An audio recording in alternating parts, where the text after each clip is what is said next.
हे guys, जय Mahakal. Welcome to your channel MP RM. आज हम स्टार्ट करने वाले हैं घटना चक्र, जिसमें हम पूर्वावलोकन भारतीय राज्य व्यवस्था शासन को कंप्लीट करेंगे। तो प्लीज़ गाइस, यदि आप हमारे चैनल पर नए हैं तो पहले चैनल को सब्सक्राइब कीजिए, वीडियो को लाइक कीजिए, कमेंट कीजिए और शेयर कीजिए। चलिए बिना देरी करते हुए करते हैं स्टार्ट। भारतीय राज्य व्यवस्था एवं शासन। भारत का संवैधानिक विकास। भारत का संवैधानिक विकास दो चरणों में पूरा होता है। पहला, ईस्ट इंडिया कंपनी के शासन हेतु पारित ब्रिटिश संसदीय अधिनियम 1773 से 1853 तक, और दूसरा चरण होता है ब्रिटिश राज के शासनाधीन पारित अधिनियम 1858 से 1947 तक। चलिए स्टार्ट करते हैं। पहला आएगा हमारा कंपनी शासन हेतु पारित अधिनियम। ब्रिटिश संसद के 1773 के रेगुलेटिंग एक्ट के द्वारा बंगाल के गवर्नर जनरल को बंगाल का गवर्नर जनरल पद नाम दे दिया गया। उसकी सहायता के लिए 4 सदस्यीय कार्यकारी परिषद का गठन किया गया, जिसका कार्यकाल 5 वर्ष रखा गया। इस एक्ट के अनुसार वॉरेन हेस्टिंग बंगाल का पहला गवर्नर जनरल बना तथा फ्रांसिस कैवेलरिंग, मानसेन और वारवेल काउंसिल के सदस्य नियुक्त किए गए। परिषद गवर्नर जनरल को बंगाल के फोर्ट विलियम की प्रेसिडेंसी के सैनिक और असैनिक शासन का अधिकार दिया गया तथा इसके प्रमुख मामले यथार्थ मतलब विदेशी नीति में मद्रास एवं मुंबई की प्रेसिडेंसियों का अधीक्षण भी करना था। इसी एक्ट के तहत कलकत्ता में 1774 में उच्चतम न्यायालय की स्थापना की गई। इसमें मुख्य न्यायाधीश और 3 अन्य न्यायाधीश थे। कंपनी के कर्मचारियों को निजी व्यापार करने और भारतीयों से उपहार लेने पर प्रतिबंध लगा दिया गया। ये क्या था? रेगुलेटिंग एक्ट, जो कि 1773 में आया था। इसके कुछ प्रावधान हम फिर से देख लेते हैं। देखिए, रेगुलेटिंग एक्ट कब आया है? पहला क्वेश्चन तो 1773 में पहला रेगुलेटिंग एक्ट आया था। इसमें बंगाल का जो गवर्नर जनरल था उसको मतलब जो बंगाल का गवर्नर था उसका नाम क्या कर दिया था? बंगाल का गवर्नर जनरल। उसकी सहायता के लिए 4 सदस्यीय कार्यकारी परिषद बनाई गई थी, जिनका कार्यकाल 5 वर्ष होता था। उनके 4 सदस्य कौन कौन से थे? पहले वॉरेन हेस्टिंग गवर्नर जनरल बन गए हैं, तो उनके लिए एक फ्रांस से कुछ आया है, तो फ्रांसिस कैवेलिंग कुछ कैरी करके आया है, तो कैवरिंग और मानसन और वारवेल, ये उनके 4 काउंसिल के सदस्य थे। इनमें उनकी परिषद के लिए जो फोर्ट विलियम की प्रेसिडेंसी थी, उनके सैनिक और असैनिक सारे शासन दे दिए गए थे, और इनके प्रमुख मामले जो थे जैसे कि विदेश नीति वगैरह में थे, तो मद्रास और मुंबई की प्रेसिडेंसी का अधीक्षण भी करना था। इसी के तहत उच्चतम न्यायालय की स्थापना की गई थी 1774 में।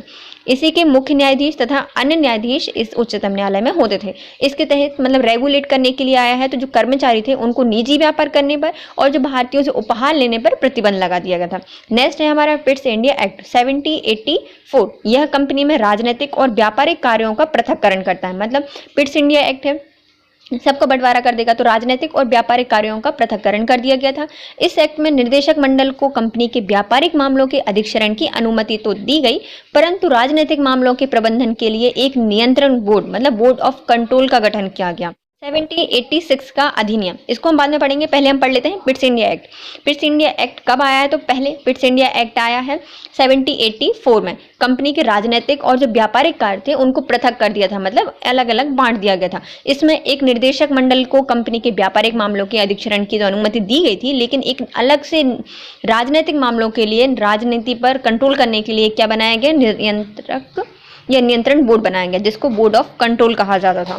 नेक्स्ट है हमारा 1786 का अधिनियम। इसके द्वारा गवर्नर जनरल को विशेष परिस्थितियों में अपनी परिषद के निर्णय को निरस्त करने अथवा लागू करने का भी अधिकार प्रदान किया गया था। मतलब इसमें जो गवर्नर जनरल था वो किसी स्पेशल कंडीशन में या विशेष परिस्थितियों में अपनी परिषद में एक निर्णय को निरस्त करने का और उसे लागू करने का अधिकार रखता था। गवर्नर जनरल को प्रधान सेनापति की शक्तियां भी दी गई थी। तो ये कब दी गई है? 1786 में। ये 2 अधिकार सर्वप्रथम लॉर्ड कॉर्नवालिस को प्रदान किए गए थे। तो देखिए, सबसे पहले इसके हम फिर से प्रावधान पढ़ लेते हैं। यदि 3 नंबर में एक क्वेश्चन आता है, तो 1786 में अधिनियम आया। इसमें गवर्नर जनरल को विशेष परिस्थितियों में कुछ भी परिषद में अपना निर्णय निरस्त कर सकता था और कुछ भी लागू करने का अधिकार दिया गया था। ये अधिकार सबसे पहले किसको दिए गए थे? कॉर्नवालिस को दिए गए थे। और इसमें जो गवर्नर जनरल था उसको प्रधान सेनापति की शक्तियां प्रदान की गई थी। अब आता है 1793 का चार्टर्ड एक्ट। इस एक्ट के अंतर्गत कंपनी के अधिकारों को 20 वर्षों तक के लिए बढ़ा दिया गया था। तो सिर्फ इसमें एक ही प्रावधान किया गया है 1793 में कि जो चार्टर्ड का अधिनियम था उसको कितने साल तक के लिए बढ़ा दिया गया है, 20 साल तक के लिए। पहले 10-10 साल के बाद आता था, लेकिन अब कितने साल बाद आएगा, तो अब 10 साल बाद तक के लिए बढ़ा दिए गए थे अधिकारों को। अब आता है 1813 का चार्टर्ड एक्ट द्वारा पहली बार भारतीयों को शिक्षा पर प्रति वर्ष 1 लाख रुपए खर्च करने का उपबंध किया गया था। कंपनी के भारतीय व्यापार में एकाधिकार को समाप्त कर दिया गया था, यद्यपि चीन के साथ और चाय के व्यापार पर इसका एकाधिकार बना रहा। तो 1813 का एक्ट बहुत जरूरी है क्योंकि इसमें कंपनी के एकाधिकार को समाप्त कर दिया गया था। इसमें पहली बार जो भारतीय थे उनकी शिक्षा पर प्रति वर्ष 1 लाख रुपए खर्च करने की अनुमति दी गई थी, और इसी समय जो मिशनरी थे उनको भारत में प्रचार करने की भी अनुमति दी गई थी 1813 के चार्टर्ड एक्ट के तहत।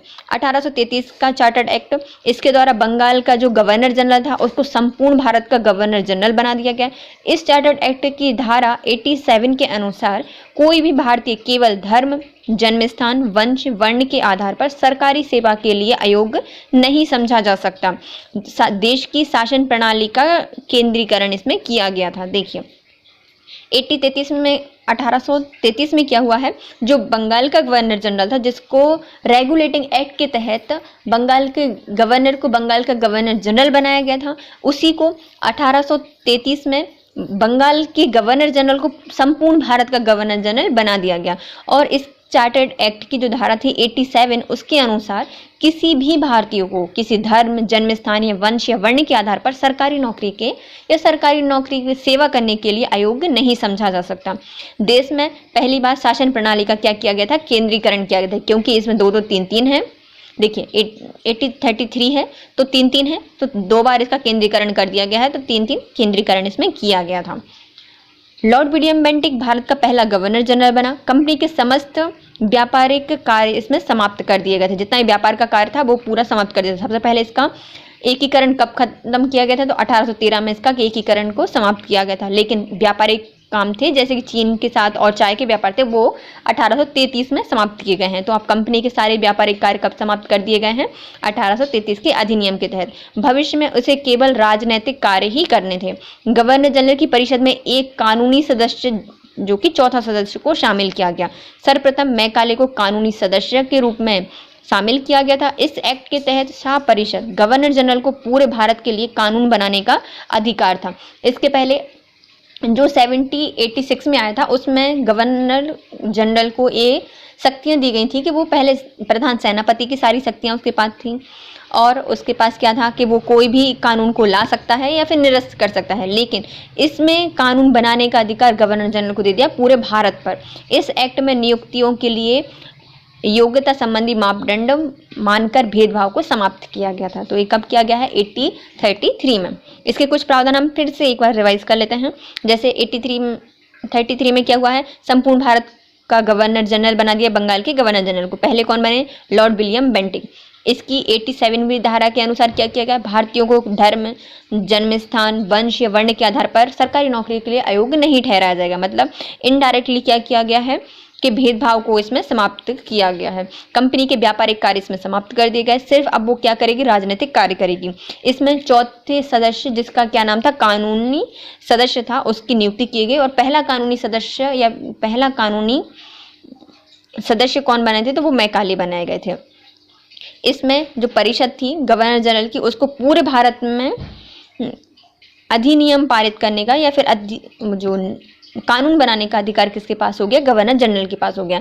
लास्ट है हमारा 1853 का चार्टर्ड एक्ट। इसके द्वारा विधायी शक्तियां थी उनको कार्यपालिका शक्ति से पृथक कर दिया गया। मतलब विधि नहीं बनाई गई, कार्य करने वाली शक्ति है ना, तो कार्यपालिका को विधायी शक्तियों से अलग कर दिया गया।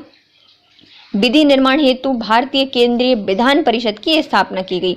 सिविल सेवकों की भर्ती एवं चयन हेतु खुली प्रतियोगी परीक्षा का शुभारंभ किया गया। सबसे पहले भेदभाव को कब खत्म किया गया था। तो इसके पहले जो अधिनियम आया था 1833 का, उसमें भेदभाव को समाप्त करके का प्रावधान किया गया था, इसलिए मैकाले को अध्यक्ष बनाया गया था कानूनी सदस्य के रूप में। इसके बाद जो अधिनियम आया, इसके तहत जो जितनी भी सिविल सेवा भर्ती थी उसमें खुली प्रतियोगी परीक्षा, मतलब कंपटीशन वाले जो एग्जाम होते हैं, अपनी प्रतियोगी परीक्षाएं होती हैं, उनका शुभारंभ किया गया था। इसमें शक्तियों को, जो कार्यपालिका शक्ति थी, उनको विधायिका शक्ति से अलग कर दिया गया और विधि निर्माण हेतु एक नया विभाग बनाया गया जिसका नाम था भारतीय केंद्रीय विधान परिषद। चलिए हम इसकी प्रश्न देख लेते हैं। निम्नलिखित में से किस अधिनियम में कलकत्ता के सर्वोच्च न्यायालय की स्थापना की गई थी? मतलब कलकत्ता में सर्वोच्च न्यायालय किस अधिनियम के तहत बना है? तो रेगुलेटिंग एक्ट 1773 के तहत कलकत्ता में सर्वोच्च न्यायालय की स्थापना की गई है। 1773 में रेगुलेटिंग एक्ट में कलकत्ता में सर्वोच्च न्यायालय की स्थापना का प्रावधान किया गया, जिसकी स्थापना 1774 में की गई थी। सर एलिजा एम्पे इसके प्रथम मुख्य न्यायाधीश बने थे। सेकंड क्वेश्चन है, सर्वोच्च न्यायालय की स्थापना के संबंध में निम्नलिखित में से कौन सा कथन सही है? कलकत्ता में सर्वोच्च न्यायालय की स्थापना 1773 के रेगुलेटिंग एक्ट के द्वारा हुई थी, तो ये सही है। सेकंड है हमारा, लेमेस्टर इस न्यायालय के प्रथम मुख्य न्यायाधीश बने थे। जी नहीं, एलिजा एम्पे सर्वोच्च न्यायालय के प्रथम मुख्य न्यायाधीश बने थे, बल्कि लेमेस्टर, हाइड और एक और थे, वो उनके सहायक बने थे। 3 सदस्यों को सहायक बनाया गया था। अब आते हैं सूची 1 और सूची 2 को सम्मिलित कीजिए और सूची में दिए गए कूट से सही उत्तर का चयन करना है। जैसे नियंत्रण परिषद का गठन, मतलब ये रेगुलेटिंग करने के लिए बनाई गई है ना, तो रेगुलेटिंग अच्छा, नियंत्रण परिषद कब बनाई गई? तो नियंत्रण परिषद बनाई गई थी अपनी पिट्स इंडिया एक्ट का भारत अधिनियम 1784 में। फिर सर्वोच्च न्यायालय की स्थापना, तो ये अपने रेगुलेटिंग एक्ट 1773 के तहत की गई है। इंग्लिश मिशनरियों को भारत में कार्य करने की अनुमति और भारतीयों के लिए 1 लाख रुपए की शिक्षा, जो शिक्षा के लिए प्रावधान किया गया था, वो किया गया था चार्टर्ड एक्ट अधिनियम 1813 के तहत। गवर्नर जनरल की परिषद में एक कानूनी सदस्य नियुक्त किया गया था, जिनका नाम था क्या? मैकाले। इनकी नियुक्ति हुई थी चार्टर्ड एक्ट अधिनियम 1833 के तहत। अब हम इसका डिस्क्रिप्शन पढ़ लेते हैं। नियामक अधिनियम, मतलब रेगुलेटिंग एक्ट 1773 के द्वारा सर्वोच्च न्यायालय की स्थापना की गई। पिट्स का भारतीय अधिनियम 1784 में नियामक या नियंत्रण परिषद, बोर्ड ऑफ कंट्रोल की स्थापना की गई। चार्टर्ड अधिनियम 1813 के तहत इंग्लिश मिशनरियों को भारत में कार्य करने की अनुमति दी गई थी, तथा चार्टर्ड अधिनियम 1833 के तहत गवर्नर जनरल की परिषद में एक कानूनी सदस्य की नियुक्ति संबंधित है। निम्नलिखित में से किन से भारत में अंग्रेजी शिक्षा की नींव पड़ी थी? तो किसके द्वारा भारत में अंग्रेजी शिक्षा की नींव पड़ी थी? तो ये पड़ी थी 1813 का चार्टर्ड एक्ट, क्योंकि इसमें 1 लाख रुपए का प्रावधान किया गया था। फिर general committee of public instruction 1823, तो इसके द्वारा भी, और पाश्चात्य विद एवं आंग्ल विद विवाद के द्वारा, इन तीनों के तहत भारत में अंग्रेजी शिक्षा की नींव पड़ी थी। हम इसका डिस्क्रिप्शन पढ़ते हैं। ईस्ट इंडिया कंपनी ने ओरिएंटल शिक्षा की प्रचलित प्रणाली को हितोत्साहित किया तथा पश्चिमी शिक्षा एवं अंग्रेजी भाषा को बढ़ावा दिया। 1813 में चार्टर्ड अधिनियम में भारत की शिक्षा के प्रसार के लिए प्रति वर्ष 1 लाख रुपए खर्च करने का प्रावधान को अपनाया गया था। 1833 में general committee of public instructions का गठन किया गया, जिनकी जिम्मेदारी शिक्षा के लिए 1 लाख रुपए देने की थी।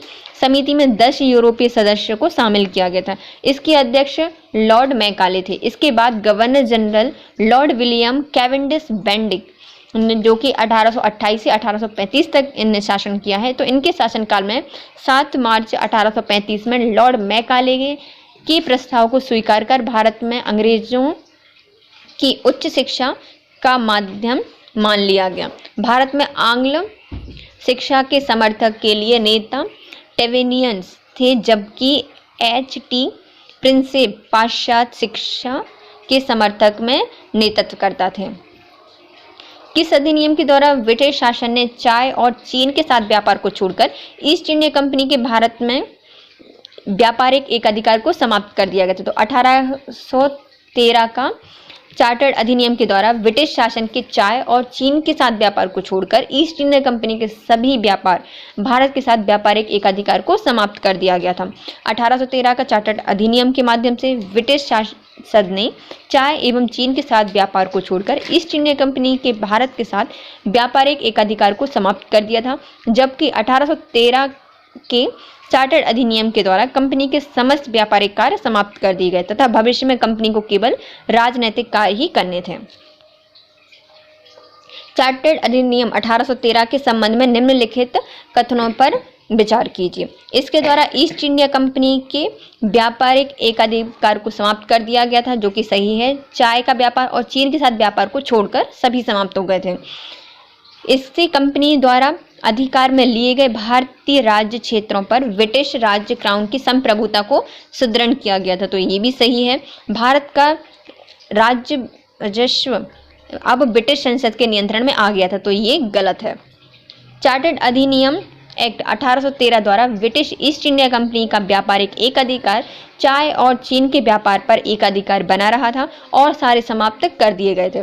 साथ ही इस एक्ट के माध्यम से कंपनी द्वारा अधिकृत भारतीय राज्य क्षेत्रों पर ब्रिटिश क्राउन की संप्रभुता को सुदृढ़ किया गया था। इस एक्ट से हाल ही की कंपनी को अगले 20 वर्षों के लिए इन क्षेत्रों का अधिकार और राजस्व सौंपा गया था, तथापि यह ब्रिटिश क्राउन की संप्रभुता के प्रतिकूल नहीं होना था। इस प्रकार प्रश्नगत कथन ए और बी सही है, परंतु कथन 3 सही नहीं है, क्योंकि भारत का राजस्व 1858 में अधिनियम द्वारा ब्रिटिश संसद के सीधे नियंत्रण में लाया गया था, जब ब्रिटिश कैबिनेट मंत्री के अधीन सेक्रेटरी ऑफ स्टेट का पद बनाया गया था तथा विशेषकर राजस्व प्रशासन में उनकी सहायता के लिए काउंसिल ऑफ इंडिया का गठन किया गया था। इस अधिनियम में भारतवासियों को अपने देश में प्रशासन के कुछ हिस्से लेना संभव हुआ था, तो ये किस एक्ट के तहत है? तो चार्टर्ड एक्ट 1833 के तहत भारतवासियों को अपने देश के प्रशासन में कुछ हिस्सा लेना संभव बनाया। चार्टर्ड एक्ट 1833 की धारा में सबसे महत्वपूर्ण धारा 87 थी, क्योंकि इसमें यह कहा गया था कि किसी भी भारतीय अर्थात क्राउन का देशज प्रजा को अपने धर्म, जन्म स्थान, वंशानुक्रम, वर्ण अर्थात इसमें से किसी भी एक कारणवश कंपनी के अधीन पद तथा सेवा के अयोग्य नहीं माना जा सकता। कालांतर में राजनीतिक आंदोलन में 1833 के एक्ट की इस धारा प्रशासन में भागीदारी हेतु मुख्य धारा या मुख्य आधार बना था। अब हमारा नेक्स्ट है ब्रिटिश ताज के शासनाधीन पारित अधिनियम। ब्रिटिश संसद में भारत शासन अधिनियम 1858 के द्वारा भारत का शासन ब्रिटिश ताज के अधीन आ गया था। गवर्नर जनरल को अब भारत का वायसराय भी कहा जाने लगा, जो ब्रिटिश ताज का प्रत्यक्ष प्रतिनिधि बन गया था। लॉर्ड कैनिंग भारत के प्रथम वायसराय बने। इस अधिनियम द्वारा भारत के राज्य सचिव का पद सृजित किया गया था। इसमें भारतीय प्रशासन पर संपूर्ण नियंत्रण की शक्ति निहित थी।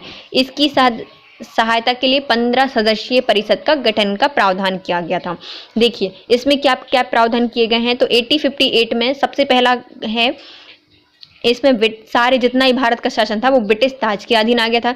गवर्नर जनरल को भारत का वायसराय बनाया गया था, जो ब्रिटिश ताज का प्रत्यक्ष प्रतिनिधि होता था, और लॉर्ड कैनिंग प्रथम वायसराय बने थे। इस अधिनियम द्वारा भारत का जो राज्य सचिव पद का सृजन किया गया था और उसकी सहायता के लिए 15 सदस्यीय परिषद का गठन किया गया था, और संपूर्ण नियंत्रण की शक्ति थी वो किसमें निहित थी?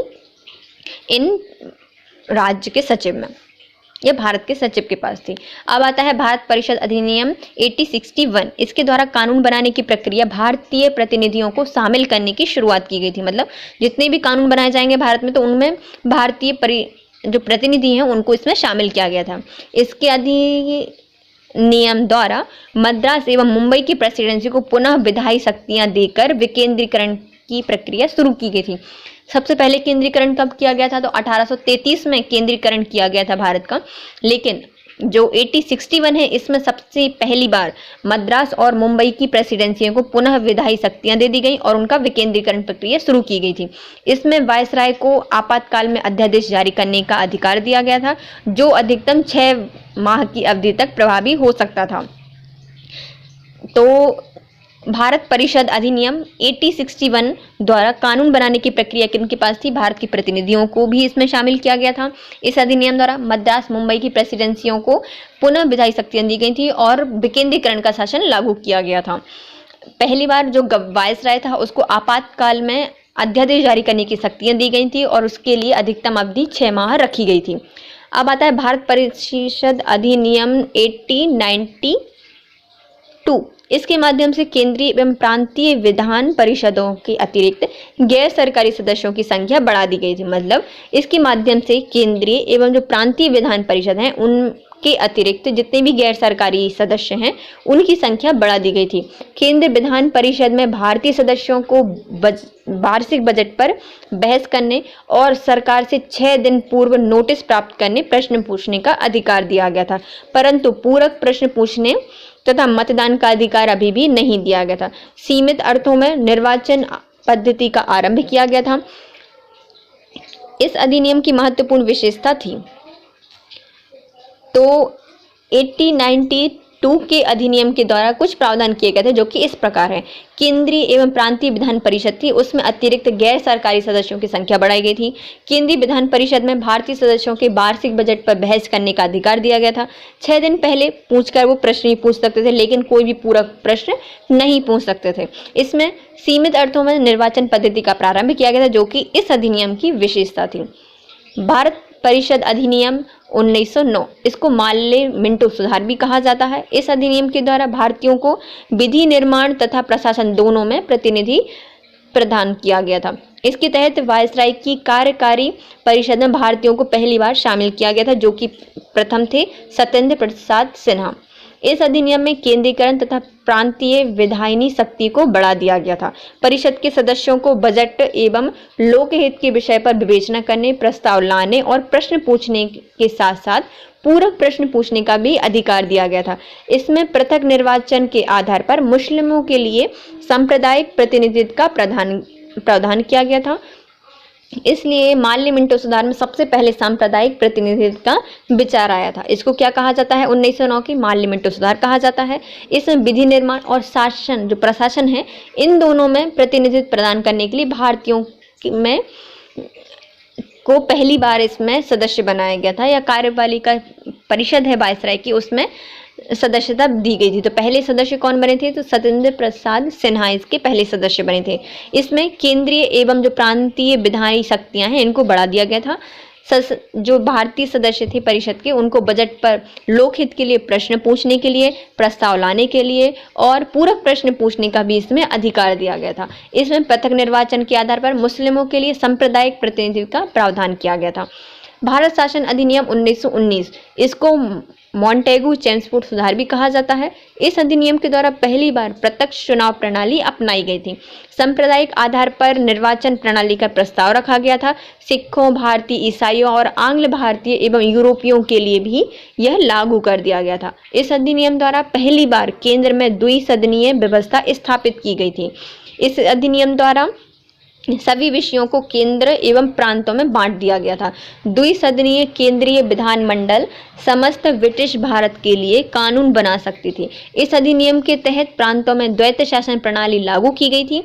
प्रांतीय विषयों को 2 विषयों अर्थात 2 भागों में आरक्षित और हस्तांतरित विषयों में बांटा गया था। इस अधिनियम में पहली बार उत्तरदायी शासन शब्द का प्रयोग किया गया था। इसके अंतर्गत एक आयोग का गठन किया गया जिसका कार्य 10 वर्षों बाद इस अधिनियम की समीक्षा करने के बाद अपनी रिपोर्ट प्रस्तुत करना था।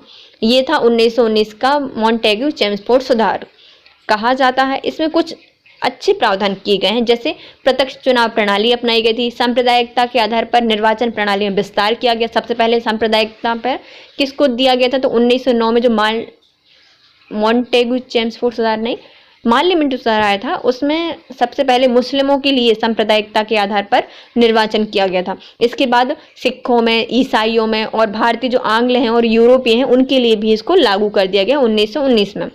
केंद्र में द्वैत शासन या द्विसदनीय व्यवस्था स्थापित की गई थी। इसमें क्या था?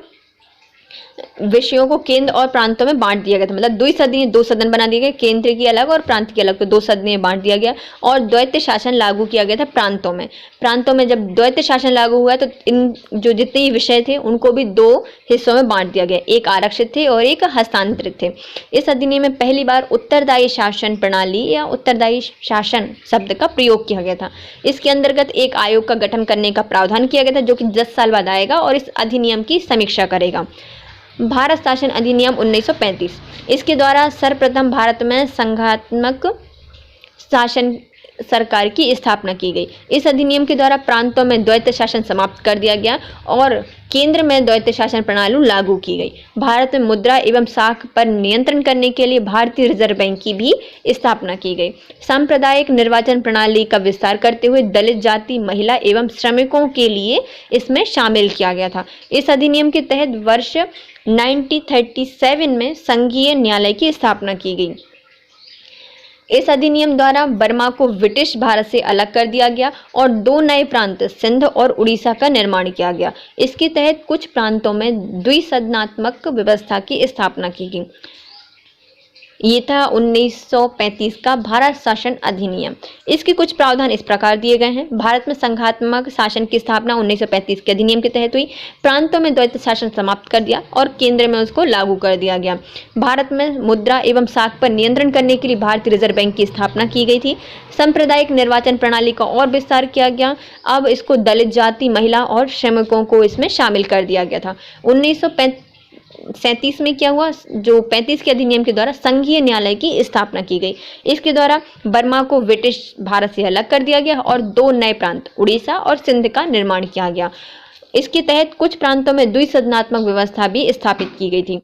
नेक्स्ट है हमारा भारत स्वतंत्रता अधिनियम 1947 में 15 अगस्त 1947 को भारत को स्वतंत्र एवं संप्रभु राष्ट्र घोषित कर दिया गया। इसमें वायसराय का पद समाप्त कर दिया गया और दो डोमिनियन राज्यों में गवर्नर जनरल का पद सृजित किया गया। इसके अंतर्गत ब्रिटिश शाही उपाधि से भारत का सम्राट समाप्त जो शब्द था वो समाप्त कर दिया गया।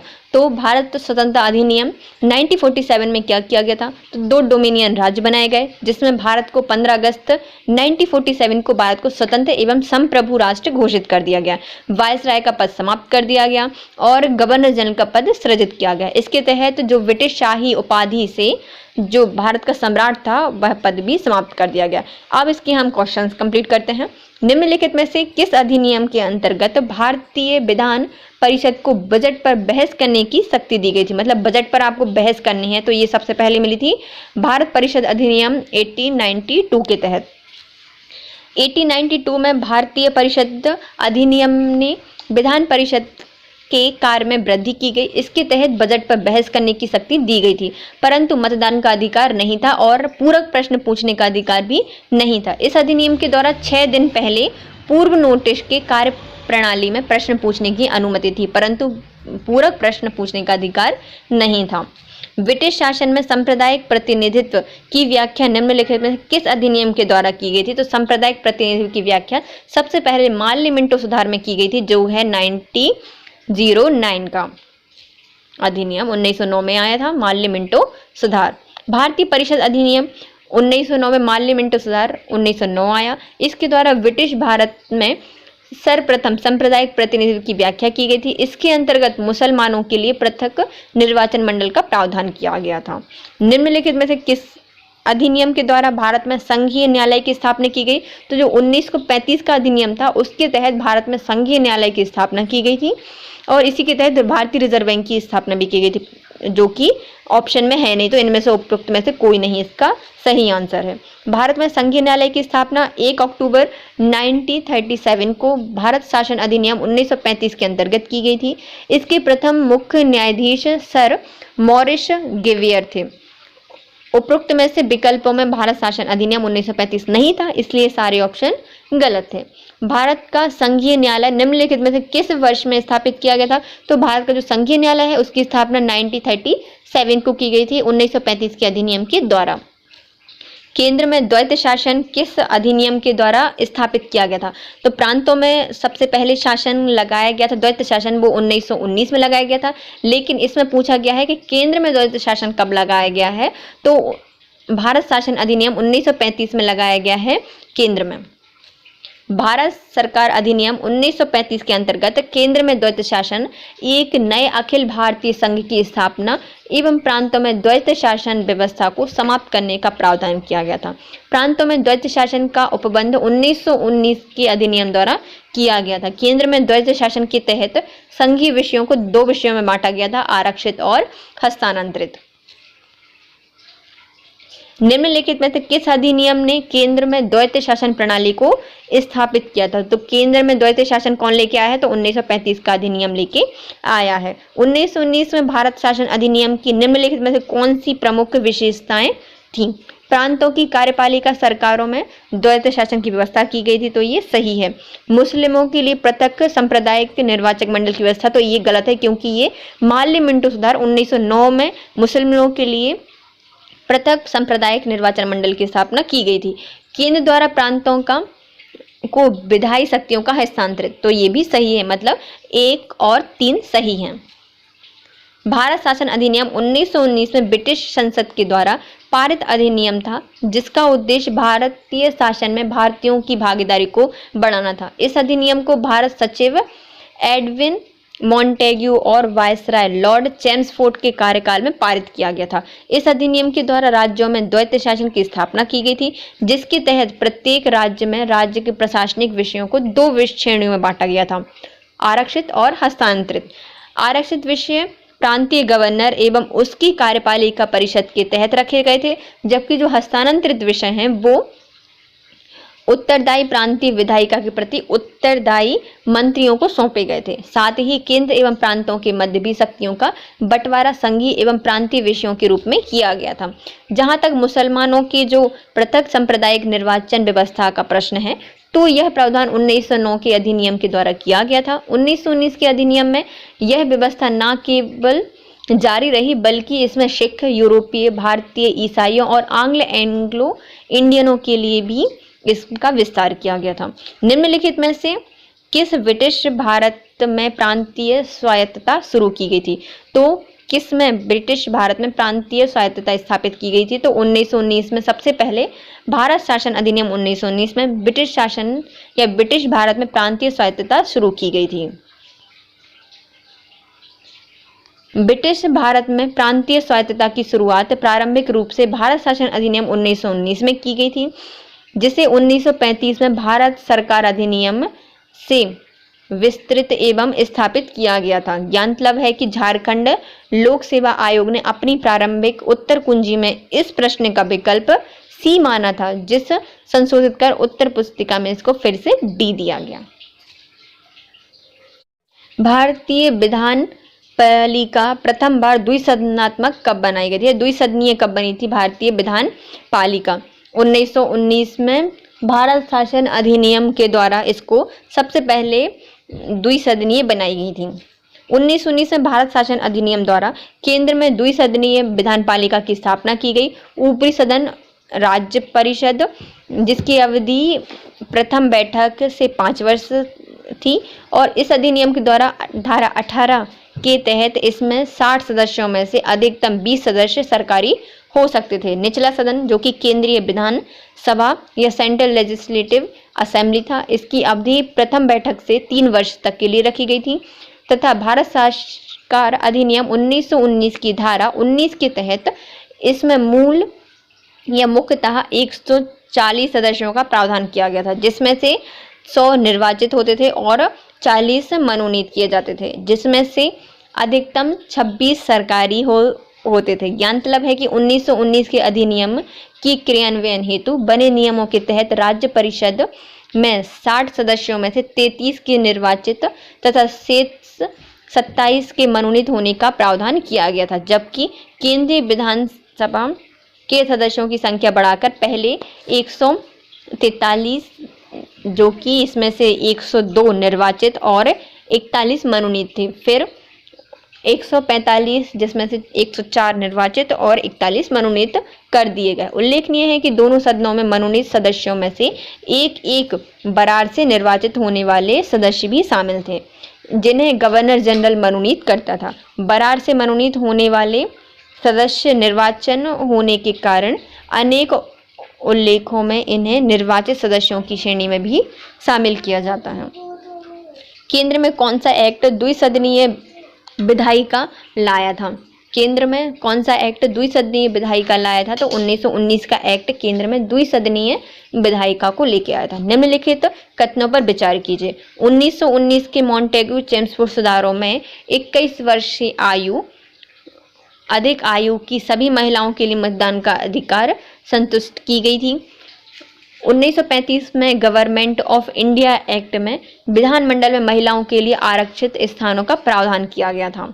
तो ये दोनों सही नहीं है, बल्कि एक सही है। इसमें क्या है देखिए, हम इसका डिस्क्रिप्शन पढ़ लेते हैं। मॉन्टेग्यू चेम्सफोर्ड सुधार के द्वारा अभिहित भारत सरकार अधिनियम 1919 द्वारा महिलाओं को मतदान देने का अधिकार था, परंतु यह सीमित वर्गों की महिलाओं के लिए ही शामिल था, ना कि सिर्फ 18 वर्ष की बाद वाली महिलाओं के लिए। सभी महिलाएं के लिए वयस्क मताधिकार का अधिकार नहीं था। इस प्रकार जो कथन ए है वो गलत है। 1935 में भारत सरकार अधिनियम द्वारा सांप्रदायिक निर्वाचन प्रणाली का विस्तार करते हुए दलित वर्ग, महिला एवं श्रमिकों के लिए पृथक निर्वाचन मंडल का प्रावधान करते हुए विधानमंडल में स्थान आरक्षित किए गए। तो इस प्रकार दूसरा सही है।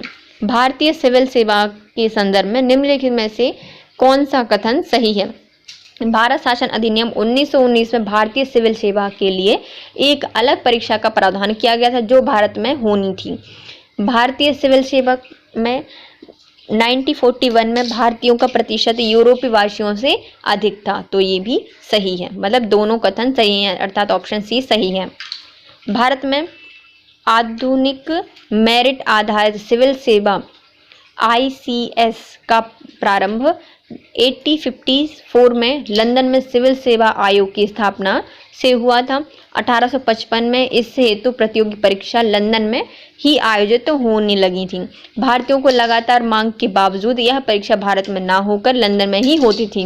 अंततः भारत सरकार अधिनियम 1919 के तहत यह प्रावधान के अनुरूप वर्ष 1922 से ICS की परीक्षा भारत में की गई। इसमें सबसे पहले इलाहाबाद में तथा बाद में दिल्ली में आयोजित किया गया। 1930 के दशक के अंत में यूरोप वासियों की उपलब्धता भारतीय सिविल सेवकों से कम होती थी और इस सेवा में 1941 तक स्पष्ट रूप से भारतीयों का प्रतिशत जो यूरोप वासी हैं उनसे अधिक हो चुका था। केंद्रीय विधानसभा के निम्नांकित में से कौन से निर्वाचन शासन अधिनियम 1919 के तहत हुआ था? केंद्रीय विधानसभा में जो चुनाव है वो किस निर्वाचन के आधार पर हुआ था?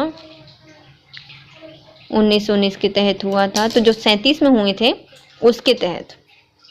प्रश्नगत वर्ष में 1926 और 1945 का जो केंद्रीय विधानसभा का चुनाव था वो भारत शासन अधिनियम 1919 के तहत हुआ था। भारत शासन अधिनियम 1919 के तहत भारतीय विधायिका का अंतिम निर्वाचन किस वर्ष आयोजित किया गया था? तो 1919 में जो भारतीय विधायिका का अंतिम निर्वाचन है वो हुआ था 1945 में संपन्न। भारत शासन अधिनियम 1919 के अंतर्गत भारतीय विधायिका केंद्रीय विधानसभा का अंतिम निर्वाचन वर्ष 1945 में आयोजित किया गया था। राष्ट्रपति की विधायिका या अध्यादेश निर्गत करने की शक्ति कब पारित की गई थी? जो राष्ट्रपति है वो अध्यादेश को निर्गत कर सकता है। तो ये दिया गया था भारत शासन अधिनियम 1935 में। यद्यपि ब्रिटिश भारत में गवर्नर जनरल को 1861 में भारत परिषद अधिनियम से ही विधान परिषद की अनुमति के बिना अध्यादेश जारी करने की शक्ति प्राप्त थी। तथापि भारतीय संविधान में राष्ट्रपति की जो अध्यादेश निर्गत करने की शक्ति है जो अनुच्छेद 123 में दी गई है वो भारत शासन अधिनियम 1935 की धारा 42 और 43 से प्रेरित है। निम्नलिखित में से किस अधिनियम द्वारा संवैधानिक निरंकुशता का सिद्धांत प्रवृत्त किया गया है? तो संवैधानिक निरंकुशता का जो सिद्धांत प्रवृत्त किया गया है वो किस अधिनियम के द्वारा किया गया है? तो भारत शासन अधिनियम 1935 के द्वारा इसको लिया गया है।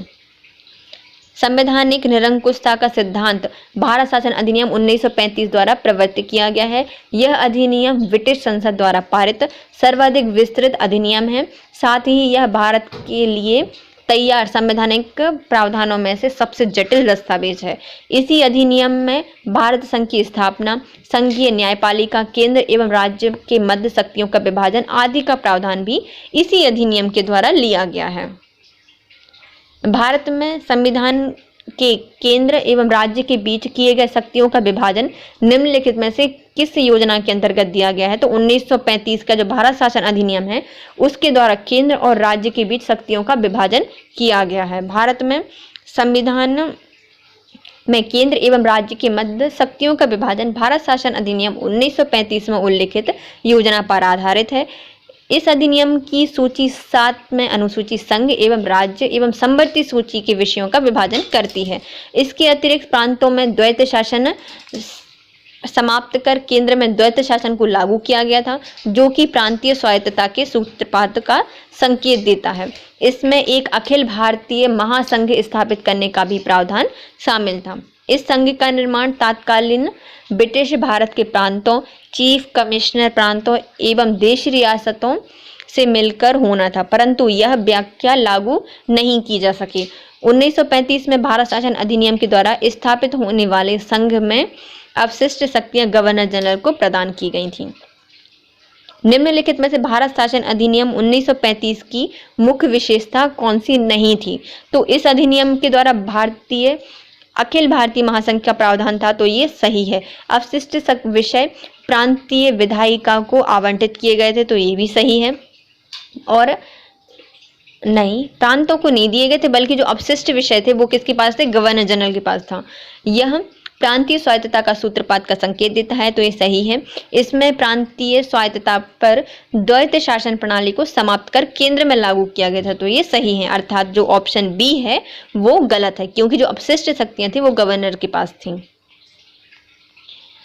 एक संघीय व्यवस्था और केंद्र में द्वैत शासन कब लागू किया गया था? तो एक संघीय व्यवस्था और केंद्र में द्वैत शासन को लागू किया गया था 1935 के अधिनियम के द्वारा, जबकि प्रांतों में द्वैत शासन तो 1919 के अधिनियम के द्वारा लगाया गया था। अखिल भारतीय महासंघ स्थापित करने का प्रावधान किसमें रखा गया था? तो अखिल भारतीय महासंघ स्थापित करने का अधिनियम 1935 अधिनियम के द्वारा रखा गया था। निम्नलिखित में से किस एक अधिनियम ने भारत में संघीय शासन की स्थापना की थी? तो किसके द्वारा भारत में संघीय शासन व्यवस्था स्थापित की गई थी? तो 1935 का भारत शासन अधिनियम के द्वारा इसको स्थापित किया गया था।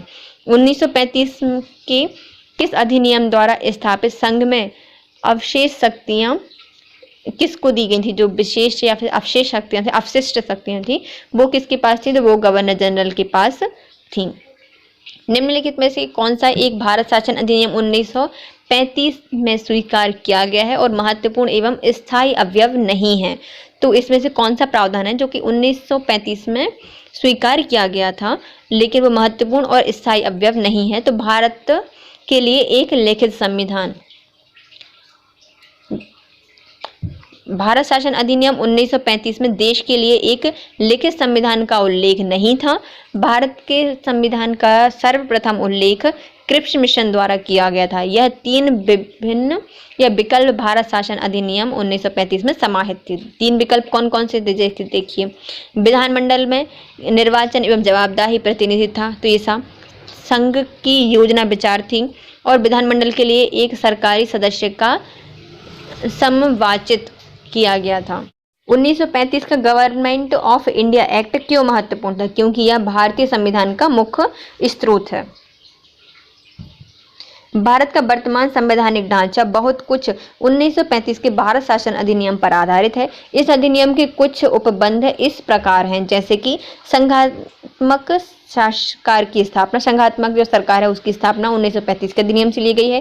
केंद्र में द्वैत शासन की स्थापना, प्रांतों में द्वैत शासन के स्थान पर स्वायत्त सरकार की स्थापना, द्विसदनीय केंद्रीय विधानमंडल, प्रांतीय शासन व्यवस्था, प्रांतीय विधानमंडल, केंद्र एवं प्रांतों में शक्तियों के विभाजन और फेडरल न्यायालय की स्थापना 1935 अधिनियम के तहत ली गई है। कितने प्रावधान लिए गए हैं? 8 प्रावधान। पहला कौन सा है? संघात्मक सरकार की स्थापना, केंद्र में द्वैत शासन की स्थापना, प्रांतों में द्वैत शासन के स्थान पर स्वायत्त शासन, द्विसदनीय केंद्रीय विधानमंडल, प्रांतीय शासन व्यवस्था, प्रांतीय विधानमंडल, केंद्रीय एवं प्रांतों में शक्तियों का विभाजन और फेडरल न्यायालय की स्थापना। निम्नलिखित अधिनियम में से किस अधिनियम के फलस्वरूप बर्मा भारत से अलग हुआ था? तो बर्मा अलग हुआ था 1935 गवर्नमेंट ऑफ इंडिया एक्ट के तहत। गवर्नमेंट ऑफ इंडिया एक्ट 1935 के प्रावधानों के अनुरूप वर्ष 1937 में बर्मा को भारत से अलग किया गया था। इसके साथ हमारे जब तक भारत स्वतंत्र हुआ है उसके पहले के जितने भी अधिनियम थे वो कंप्लीट होते हैं। अब हम कल से स्टार्ट करेंगे भारत की संविधान सभा और संविधान निर्माण की प्रक्रिया। तो thank you so much guys. यदि आपको वीडियो थोड़ा सा भी यूजफुल लगा है तो पहले वीडियो को लाइक कीजिए, कमेंट कीजिए और शेयर कीजिए और प्लीज़ चैनल को सब्सक्राइब कीजिए। Thank you so much guys, have a nice day. और प्लीज़ गाइज आपको PDF तभी मिलेंगी जब मेरे सब्सक्राइबर जो हैं वो बहुत सारे हो जाएंगे। तो प्लीज़ गाइज यदि आपको PDF चाहिए है इन सभी सब्जेक्ट की तो प्लीज़ जल्दी से मेरे चैनल को सब्सक्राइब कीजिए। Thank you guys, have a nice day.